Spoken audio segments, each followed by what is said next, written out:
badikwe yokosa bangqala ngqo kwii-ofisi zakwa-SASSA.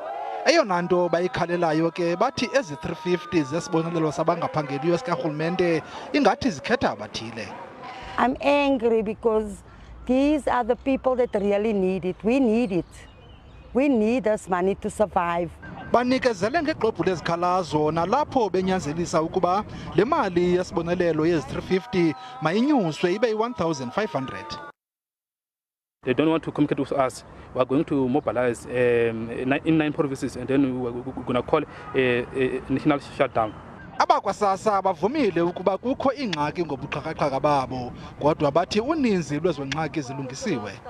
Any convinced that there are problems in the system, we think those issues they are better if they are raised with us, so that we can then be able to improve. Abo zithe zakhatywa izicelo zabo baneentsuku ezingama-30 ukuba babhene, yaye abakwa-SASSA bayibethelele into yokuba ezi 350 zenzelwe ukunika isiqabu abo bangasebenziyo nabangathathi ntweni.